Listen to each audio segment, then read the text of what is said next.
Greetings, everyone, and welcome to this edition of the Arlington Weekly News. I'm Craig Nolan. Thanks for joining us. And I'm Richard Corris. My name's Adele Quo. And here we go with another show, our post-election show for 2016. This is, as of this taping, on Wednesday, the 9th, just after we're discovering now who our next president-elect will be. So I hope for most of you out there, your candidate won.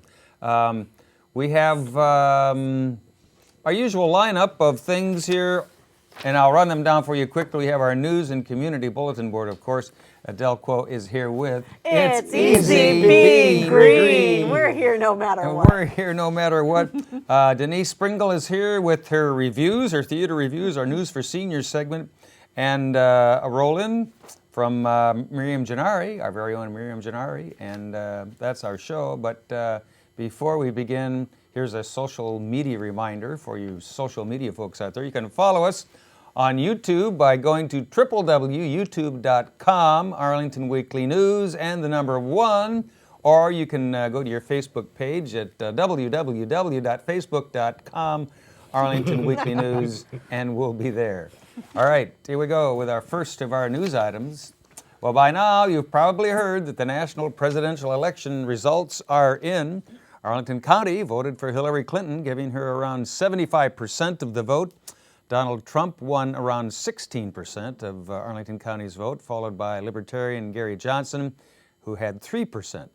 The congressional seat for Virginia's 8th district, which includes Arlington, was won by Democrat Don Beyer Jr., beating Republican Charles Hernick and Independent Julio Gracia. Libby Garvey retained her county board seat. She ran against Audrey Clement. 2 county school board seats were up for grabs. Nancy Van Dorn received the most votes in the race at about 52%. And Tanya Talento came in second at almost 45%. And in other election results, Richard. There were 3 Arlington County-based referenda questions on the ballot box. The county voted yes to all 3. Almost 80% of Arlington voters said yes to funding metro and other transportation projects. 75% liked the idea of funding local parks and recreation projects. 75% also want to fund community infrastructure projects for schools, county facilities, information technology, and other items. Almost 80% voted yes for the referendum on funding exclusively Arlington Public Schools events. Craig. All right, Richard. Also in our news items, well, the pedestrian bridge, the bridge that goes over Wilson Boulevard there to the Ballston Mall, was closed to the public Wednesday, November 9. The bridge, which connects Ballston with the metro station, is set for demolition as part of the mall's ongoing renovation project. There's no word yet on a specific date for the demolition. A new bridge is expected to open by fall of 2018. Richard. The James B. Hunter Award, the county's highest human rights honor, just named this year's winner. They are 2 accomplished public servants and volunteers, Tiffany Jocelyn, awarded posthumously, and Joan Ritter, 3 nonprofits, Bridges to Independence, which provides assistance to homeless families, Edu Future, which helps empower young immigrants, the Unitarian Universalist Church of Arlington, and a business, Busboys and Poets of Shirlington, which offers food, books, and political discussion. The Arlington Human Rights Commission selected the winners. The award is named after a lifelong public service who was a Marine Corps major, businessman, Arlington County Board member, chair, and human rights fighter. He passed away in 1998 at the age of 58. The public awards ceremony and reception will be on Thursday, December 8th. Andy Shalal, Busboys owner, will be the keynote speaker. Craig. All right, that's good news, and congratulations to those James B. Hunter Award recipients. Well, the Human Rights Campaign named Arlington as one of its all-star cities for their lesbian, gay, bisexual, transgender, and queer community inclusiveness. 37 U.S. cities earned the title based on their scores in the Municipal Quality Index, or the MEI. The MEI is the campaign's measure of local government's effectiveness to support LGBTQ inclusion through policies and practices. Arlington scored 87 out of 100 and ranked number 37.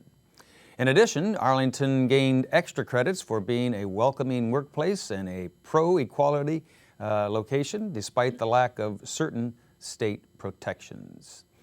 And we'll be back with our CBB Community Bulletin Board file right after we hear from Adele Quo. And it's easy being green. Here's Adele. Wonderful. Welcome back, everyone, to another It's Easy Being Green. My name's Adele Quo, and Joe Tree Frog, my mascot's with me again. We are delighted to provide the latest update on the aerial gondola story. It will keep us hovering over the Potomac River. Earlier this year, Arlington County board members agreed to spend $35,000 in taxpayer dollars towards the feasibility study of aerial gondolas gliding over the Potomac between Roslyn and Georgetown along the Key Bridge. At first glance, a gondola can seem a bit far-fetched and fantastical as possible transportation technology. Recently released on November 3rd, the gondola feasibility study conducted by ZGF Architects determined that it's feasible and legal.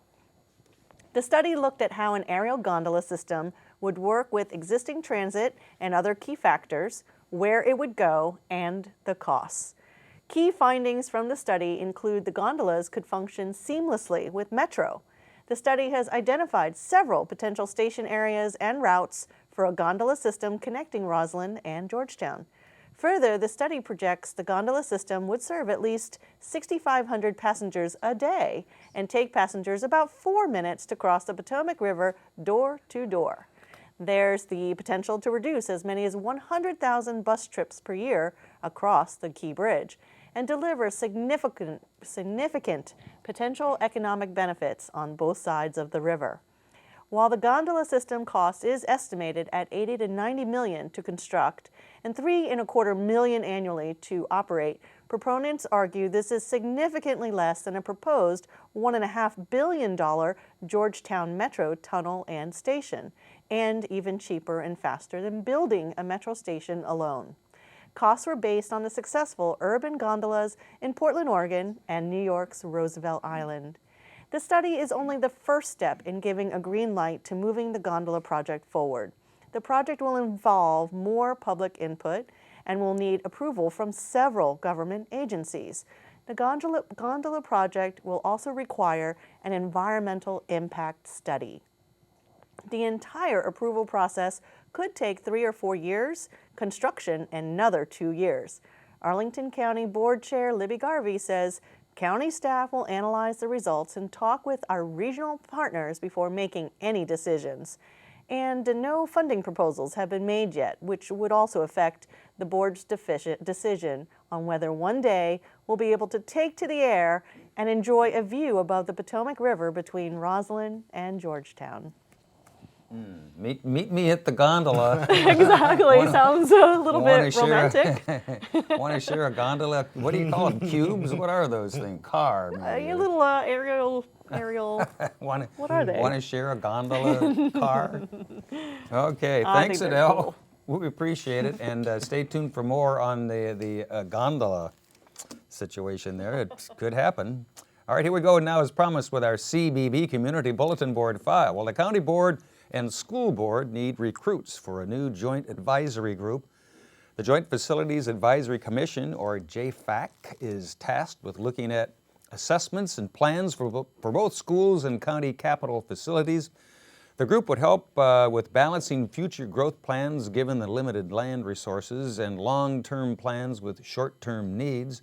You can visit the County Board, visit this website, countyboard.arlingtonva.us/JFAC, and then the numbers 3762-2 to learn more about it. You can also visit commissions.arlingtonva/US member/advisory-group-application to apply to be a member. Richard. On Saturday, November 19th and Sunday, November 20th, the Washington Balalaika Society will present their latest production, Love and Laughter. It stars Mikhail Svetlov, Svetlana Nikonova, and Andrei Savelyev. Svetlov is a Grammy-nominated Bolshoi Theater principal, bass soloist. He has also performed with the Metropolitan Opera, La Scala, and the Royal Albert Hall. Saturday's event will be at 8 p.m. at the F. Scott Fitzgerald Theater in Rockville. The Sunday performance will be here in Arlington at the Kenmore Performing Arts Center, starting at 3 p.m. Tickets are $25 for adults, $20 for seniors, and $15 for students. Kids and under 12 are free. Call 703-536-5785 or visit www.balalaika.org for details. Craig. All right, Richard, and also in our CBB file, from now until November 25th, Gallery Underground in Crystal City is holding a gallery event called Horses of a Different Color. The artist's work portrays her love of horses. The event will be held at the Crystal City Shops. They're located at 2100 Crystal Drive. To find out more, visit this website, www.galleryunderground.org, to find out more. Richard. The second annual Jennifer Bush Lawson Memorial 5K race will be on Saturday, November 19th. If you would like to participate, donate, or learn more about the race's namesake, visit Jennifer Bush Lawson Foundation.org/2016-Memorial-5K-Family-Fun-Day. Drivers beware. Roads will be closed from about 8:30 a.m. until 11 a.m. to support the runners. The route makes several turns. The main closures are Little Falls Road from North George Mason Drive to Yorktown Boulevard, then Yorktown Boulevard to Williamsburg Boulevard, and then Williamsburg Boulevard to North Emerson Street. For road closure questions, call 703-558-2222. Craig. All right, thank you, Richard. And we'll be back with our News for Seniors file right after we hear from Denise Pringle and her reviews. Here's Denise.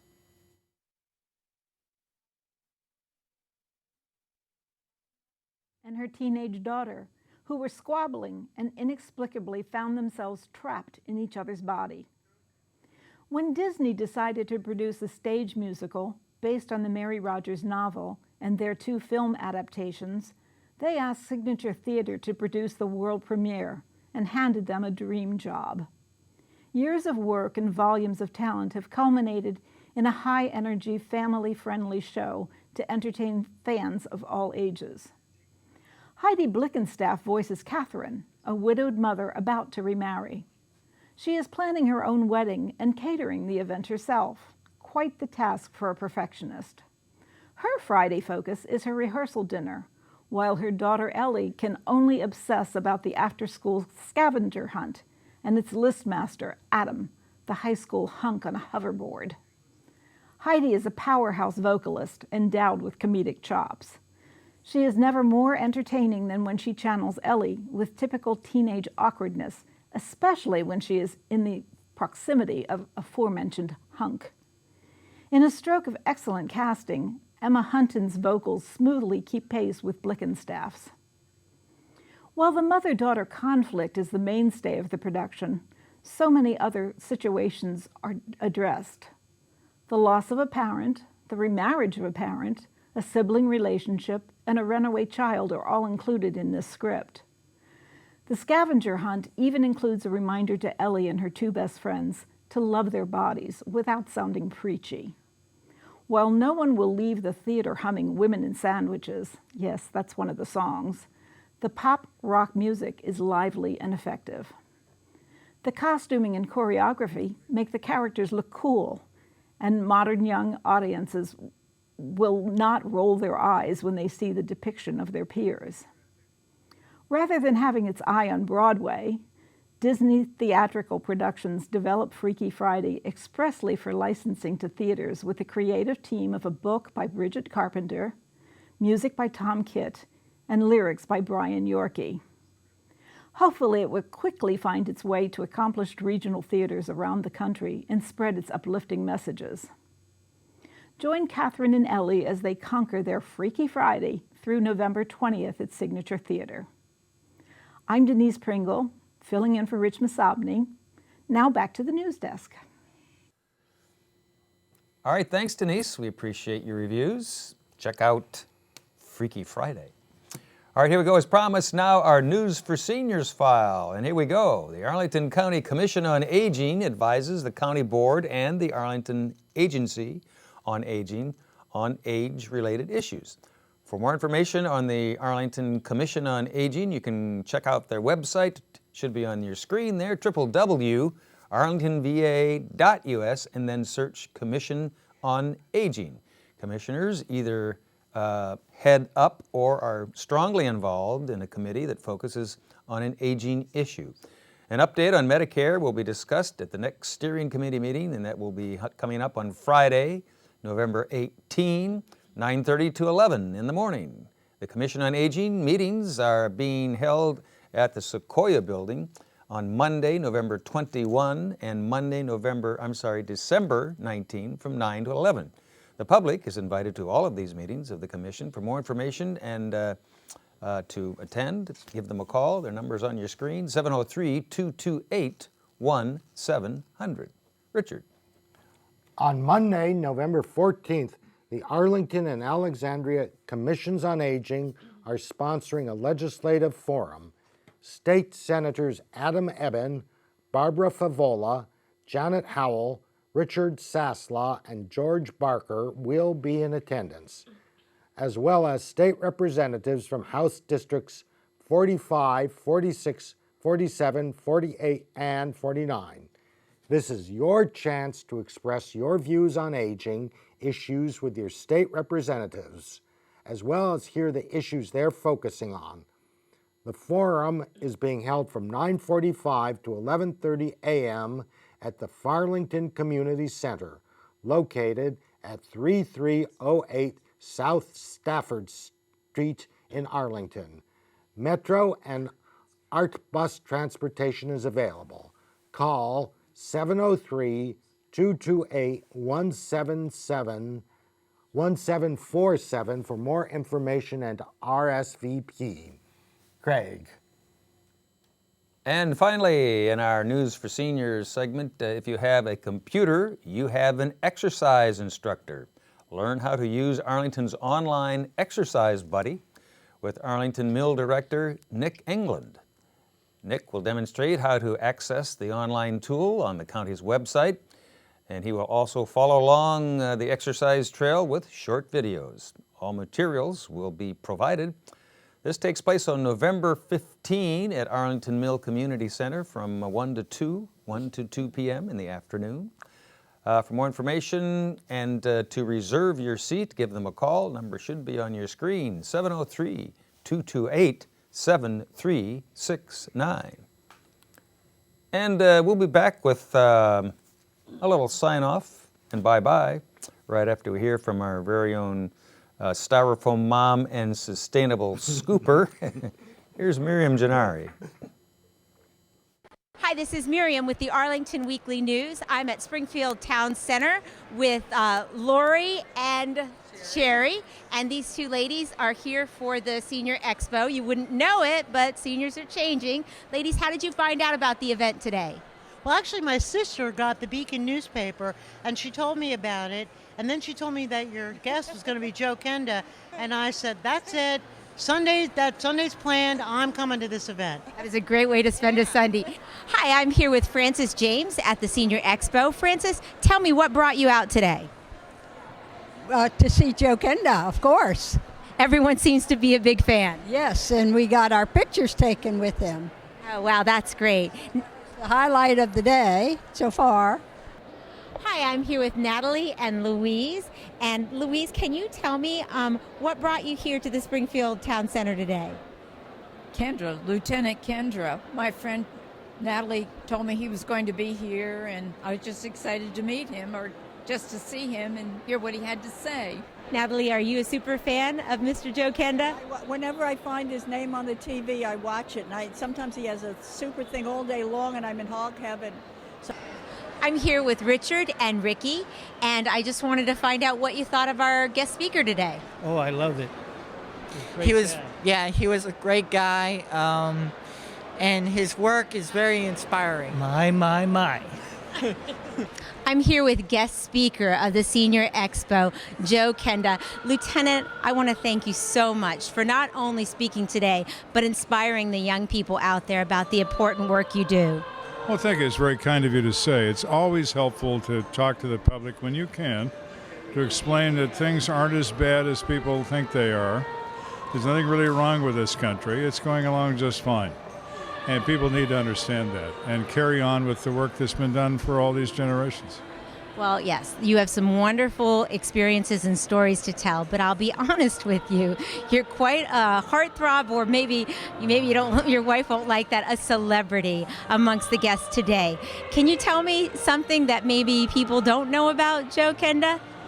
I've always been very surprised about the celebrity thing, and it's obviously the case. I get stopped on airplanes, restaurants, every airport I'm in, even in Hollywood, I get stopped on the street. And I've always been shocked by that.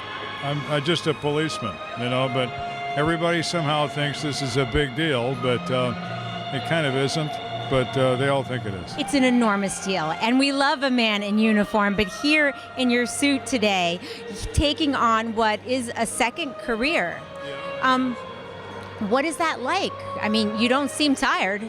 No, I'm not tired. I mean, I lived a life in the fast lane, and I've moved from the fast lane to the laser lane with this. But it's okay. It beats looking out the window, There's no question about that. And the difference between the demands of television life and being an officer? Oh, they're totally different. I was risking my life in the other line of work. I did that for a very long time. That doesn't involve this thing. It's about entertainment. It's about telling people a story and have them enjoy it. We've been gathered around the fire for thousands of years and looked at someone and said, tell me a story. And if you tell it well, they'll ask you to tell another. And I'm a good storyteller. You are. You're clever, you're witty, but you're really smart. And now, how do you think, you mentioned law enforcement and how things are happening in the country right now. Do you feel like police officers are getting the support and the training they need so that they can get out there and do what they need to do? Officers do have the training and the support they require. What would be nice if they would stop the never-ending focus on what's going on. They are driving this forward by a focus on isolated events that have always been with us. Law enforcement agencies have to recruit their members from ranks of the human race. It's a big problem. If we could just get those robots to work, we wouldn't have these things happen, but they don't work. We get people to do this. It's difficult work. It's underpaid in most cases, and they face nothing but criticism from every side. It's very difficult. It becomes more difficult when the focus never ends. Well, I think that what you're saying is that we really need to trust the leadership that exists within law enforcement and understand that mistakes happen, but that they will be resolved. Absolutely. There is no one in this business who is evil by nature. Everybody wants to do the right thing. That doesn't always happen, and when it doesn't happen, they take action to see that that particular event doesn't occur again. But there's going to be things happen when you have confrontations between the police and the public. The point being, it has to be correct, and when it's incorrect, punishment has to apply to the police as well as it does to the citizenry. No wonder people love you. Now, let me ask you a personal question. You're over 70? You look great. That's so look at you. You look fantastic, and you're going strong. What's your secret? Hard living, whiskey, and lots of cigarettes has been the primary plan, although I stopped smoking 5 years ago. I'm glad to hear that. I don't know. Life goes on. Age is a question of mind over matter. If you don't mind, it doesn't matter. There you go. All right. Now, my dad is at home right now. He's struggling with stage 4 cancer. He's got all kinds of people coming to help him, and yet he's trying to maintain his dignity. Do you have a message for seniors who are struggling with different things about how they can stay involved and feel like they're contributing members of the community? Of course. As you age, you become invisible. The world moves on. See to it that the world doesn't move on. You're still part of it. Be part of it. Get out there and get busy. You have lots to contribute. You have things to say that no one else remembers. Things that can be of great assistance to young people today. Be part of that. Don't be part of the problem, be part of the solution. Oh my gosh, thank you so much for this wonderful interview, Joe Kenda. Dad, did you hear that? Keep playing cribbage. You're a champ. Exactly. And thank you for your time today, sir. You're entirely welcome. So I hope you enjoyed the show. I'm Miriam Gennari. That's the Sustainable Scoop. Back to the news desk. All right, thanks, Miriam, our very own Miriam Gennari down at Springfield Town Center, talking to Joe Kenda, the Homicide Hunter. Interesting stuff. Thanks, Miriam. We appreciate it, and we appreciate all of you for watching this edition, this post-election edition, 2016 of the Arlington Weekly News.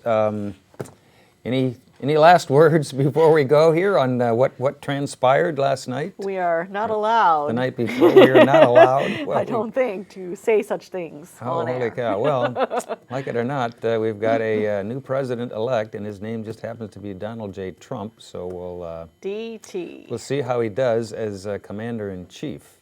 Well, let's just hope for the best. Let's hope for carry the on. best, and Yes. hope he can get people on both sides of the aisle up there on the Keep hill, calm and carry on. talking to one another.